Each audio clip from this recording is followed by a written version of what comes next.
Hello everyone. இன்றைக்கி topic என்னென்னு பார்த்தீங்கன்னா, writing minutes of a meeting. ஒரு மீட்டிங் நடக்குதுன்னா அந்த மீட்டிங்கில் வந்து என்னென்ன நடந்துச்சுன்றதை தான் வந்து மினிட்ஸ் ஆஃப் மீட்னு சொல்லுவாங்க.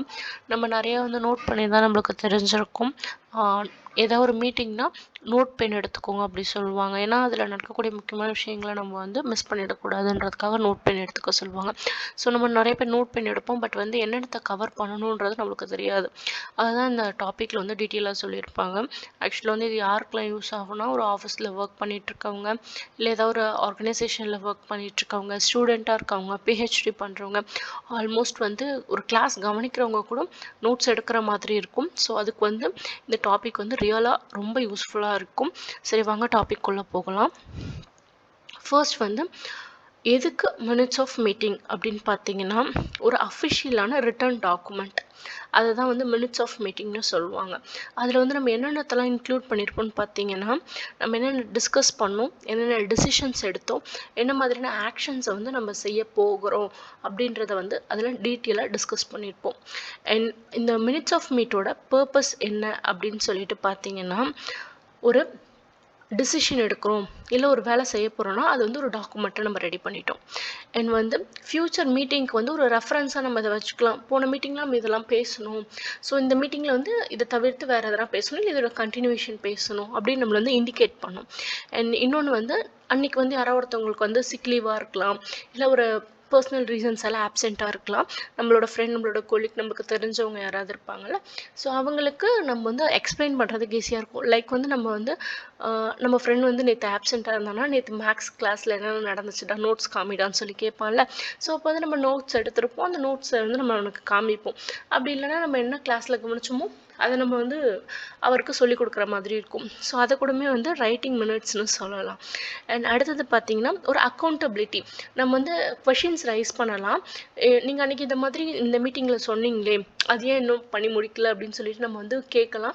அவங்க அதுக்கு வந்து ஆன்சரபிளாக இருப்பாங்க. ஏன்னா அவங்க மறந்துருந்தாலும் நம்ம வந்து ஒரு அஃபிஷியலான ஒரு ரிட்டன் ரெக்கார்ட் கையில் வச்சுருக்கோம். ஸோ அவங்க வந்து அதுக்கு கண்டிப்பாக ஆன்சர் பண்ணி தான் ஆகணும். அண்ட் சேம் திங்க் அவங்க வந்து நமக்கு ஒரு இன்ஸ்ட்ரக்ஷனாக கொடுத்துருந்து அதையும் நம்ம இந்த மாதிரி ரைட் பண்ணி அந்த இன்ஸ்ட்ரக்ஷன் நம்ம கம்ப்ளீட் பண்ணனாலும் அவங்களும் நம்மளை வந்து கொஷின்ஸ் வந்து ரைஸ் பண்ணுவாங்க. ஸோ நம்மளும் வந்து ஆன்சரபிளாக தான் இருப்போம்.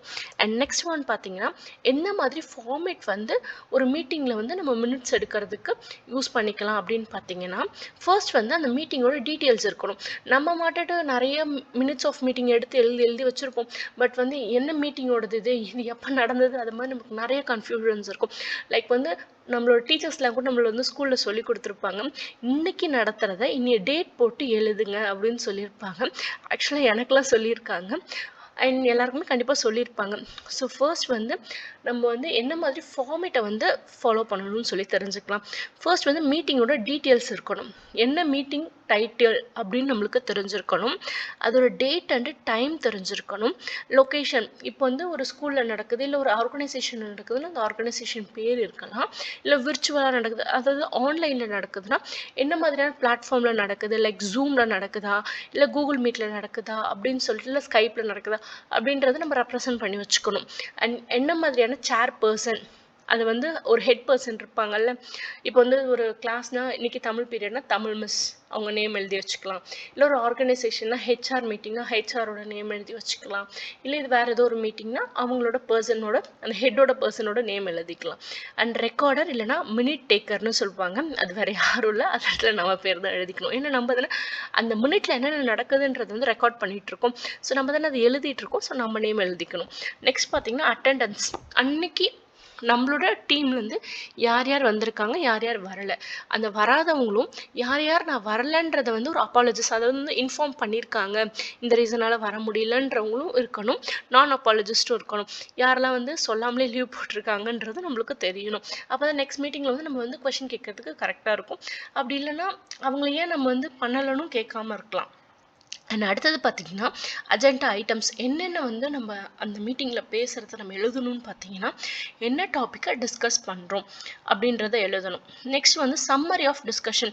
எல்லாத்தையும் வளவலன்னு பேசி முடிச்சுட்டு கடைசியாக என்ன தாண்டா முடிவு எடுத்திருக்கீங்க அப்படின்றத எழுதணும். நெக்ஸ்ட் வந்து டிசிஷன் மேடு. அந்த பேசணும்ல, அந்த சம்மரியிலேருந்து அந்த டிஸ்கஷன்லேருந்து நம்ம என்ன வந்து ஒரு டிசிஷனை வந்து டிரைவ் பண்ணியிருக்கோன்றதை எழுதணும். நெக்ஸ்ட் அதுலேருந்து நம்மளுக்கு என்ன ஒரு ஆக்ஷனை வந்து நம்மளுக்கு அசைன் பண்ணியிருக்காங்கன்றதை எழுதணும். அண்ட் வேறு ஏதாவது ஃபர்தர் டிஸ்கஷன் இருக்குன்னா அந்த டிஸ்கஷனோட டாப்பிக்கை போட்டு எழுதிக்கலாம்.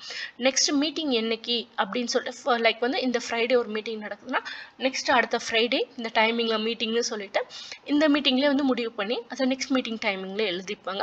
அண்ட் எந்த டைமிங்கில் வந்து இந்த மீட்டிங் க்ளோஸ் ஆகுது அதையும் நம்ம எழுதிக்கணும். ஒரு எக்ஸாம்பிள் பார்க்கலாமா மீட்டிங்கோட மினிட்ஸ்க்கு?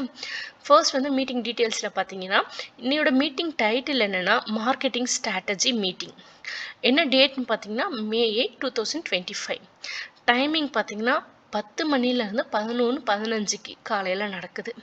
என்ன லொக்கேஷன் பார்த்தீங்கன்னா ஜூம் மீட்டிங். யார் சேர்பர்சன்னா அனிதான்றவங்க சேர்பர்சன். அண்ட் யார் வந்து மினிட் டேக்கராக இருக்காங்கன்னா அந்த இடத்துல நம்ம பேரை கூட போட்டுக்கலாம். இங்கே ஒரு எக்ஸாம்பிளுக்கு ராஜ்னு கொடுத்துருக்கேன். நெக்ஸ்ட் வந்து அட்டெண்டன்ஸ் பார்க்கலாமா? யார் யார் ப்ரெசென்ட் ஆகிருக்காங்கன்னா அனிதா இருக்காங்க, ராஜ் இருக்காங்க, சோனியா, கரண் இருக்காங்க. யார் வந்து வரலைன்னு சொல்லியிருக்காங்கன்னா ரமேஷ்ன்றவர் லீவ் சொல்லியிருக்காரு, அப்பாலஜிஸ் கொடுத்துருக்காரு, ஸோ இன்ஃபார்ம் பண்ணியிருக்காரு.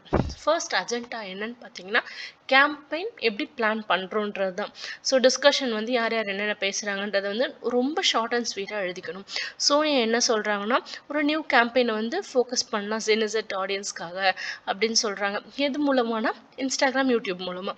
கரண் என்ன சஜஸ்ட் பண்ணுறாருன்னா அதை வந்து நம்ம கொலாபரேட்டிவாக வந்து செய்யலாம் அப்படின்னு சொல்லி சஜஸ்ட் பண்ணியிருக்காரு. ஸோ அதோட டிசிஷன் என்னென்னா கேம்பெயினை வந்து June 1, 2025 ஸ்டார்ட் பண்ண போகிறாங்க. ஸோ இந்த ஆக்ஷன் என்னென்னா சோனியா வந்து டிசைன் பண்ண போகிறாங்க. என்ன அந்த கேம்புக்கு தேவையானதுன்றதை May 15 அப்போ அதுக்கான ரிசர்ச் பர்பஸ்லாம் வந்து கரண் வந்து May 20 ஹெல்ப் பண்ணுவார். அண்ட் அஜெண்டா 2 என்னென்னா இதெல்லாம் பண்ண போகிறோன்னா அதுக்கான பட்ஜெட் அலோகேஷன் நம்ம தெரிஞ்சுக்கணும். ஸோ அதோட டிஸ்கஷன் என்னென்னா ராஜ் வந்து ஒரு சூப்பரான பட்ஜெட்டை வந்து ப்ரெசென்ட் பண்ணுறாரு. பட் அனிதா என்ன சொல்கிறாங்கன்னா எல்லாம் ஓகே இருந்தாலும் வந்து அந்த 10% பிரிண்ட் பண்ணுறோம்ல அந்த பிரிண்ட் அண்ட் டிஜிட்டல் அதுக்கு வந்து ஒரு 10% முடிஞ்ச அளவுக்கு கம்மி பண்ணுங்கன்னு சொல்லி ஒரு சஜஷன் கொடுக்குறாங்க. ஸோ டிசிஷன் என்னென்னா அப்ரூவ் ஆகிடுச்சு. ஃபைனல் பட்ஜெட்டை வந்து அடுத்த வார மீட்டிங்கில் வந்து ஷேர் பண்ணிடுவாங்க. ஆக்ஷன் பார்த்தீங்கன்னா ராஜ் வந்து அப்டேட் பண்ணுவார். ஏன்னா அந்த 10% சேஞ்ச் பண்ண சொல்லியிருக்காங்களா, ஸோ அந்த பட்ஜெட்டை வந்து அட்ஜஸ்ட் பண்ணி நம்மளுக்கு வந்து ப்ரெசென்ட் பண்ணுவார். எப்போனா May 12 அப்போ நம்மளுக்குலாம் சென்ட் பண்ணிடுவார். ஓகேங்களா. நெக்ஸ்ட் மீட்டிங் May 22, 2025 நடக்கும். காலை 10 மணி. மீட்டிங் வந்து அட்ஜாயிண்ட் எப்போ முடிச்சிருக்காங்கன்னா அங்கே முன்னாடி நம்ம அலோகேட் பண்ணோம்ல 11:15 கரெக்டாக முடிச்சிட்டாங்க. ஓகேங்களா. இதை வந்து ஒரு பெஸ்ட் எக்ஸாம்பிள்னு சொல்லலாம். ஸோ வந்து ஷார்ட் அண்ட் ஸ்வீட்டாக நீங்கள் வந்து ஒரு மினிட் எழுதுறதுக்கான டிப்ஸ் என்னன்னு பார்த்தீங்கன்னா ரொம்ப அப்ஜெக்டிவாக எழுதுங்க. ஒரு கன்சைண்டாக இருக்கணும். ரொம்ப வளவள கொலகொலன்னா இல்லாமல் this is this, what is this அப்படின்ற மாதிரி, தட் இஸ் திஸ் அப்படின்ற மாதிரி எழுதிக்கங்க. உங்களுக்கு புரிஞ்சால் போதும், பார்க்குறவங்களுக்கு புரிஞ்சால் போதும். ஸோ ரொம்ப எல்லாத்தையும் எழுதிட்டு இருக்கணும்னு அவசியம் கிடையாது. அண்ட் எல்லாத்தையுமே வந்து பாஸ்ட் டென்ஸில் எழுதுங்க, தேர்ட் பர்சனில் எழுதுங்க. ஏன் பாஸ்ட் டென்ஸ்லாம் நம்ம வந்து ப்ரெசென்ட்டில் இப்போ ப்ரெசென்ட்டில் நம்ம எல்லாத்தையும் நோட் பண்ணோம்னா நம்ம ஃப்யூச்சரில் பார்க்கும்பொழுது அது ரொம்ப கஷ்டமாக இருக்கும். அதே முடிஞ்ச மாதிரி நம்ம எழுதணும்னா இட்ஸ் ஈஸி டு அண்டர்ஸ்டாண்டிங்காக இருக்கும். நெக்ஸ்ட் எல்லாத்தையுமே புல்லட் பாயிண்ட் ஹெட்டிங் போட்டு கொஞ்சம் கிளாரிட்டியாக எழுதிக்கோங்க. நம்மளுக்கு வந்து ஈஸியாக புரிகிற மாதிரி எழுதிக்கோங்க. அண்ட் வந்து ரொம்ப சின்ன சின்ன விஷயம்லாம் பேசுகிறதெல்லாம் ஃபன்னான விஷயம், மற்ற சின்ன குட்டி குட்டி விஷயத்தெல்லாம் நோட் பண்ணி எழுதாமல் என்ன டிசிஷன் என்ன ஆக்ஷன் எல்லா வார்த்தையும் எழுதிட்டு இருக்கணும்னு அவசியம் கிடையாது. ஸோ இதை வந்து ஒரு நல்ல மினிட்ஸ் வந்து எழுதுறதுக்கான மெத்தட் அண்ட் ஒரு எக்ஸாம்பிளும் கொடுத்துருக்கேன். And thanks for listening. பிடிச்சிருந்தா நம்ம சேனலை சப்ஸ்கிரைப் பண்ணுங்கள். தேங்க்யூ.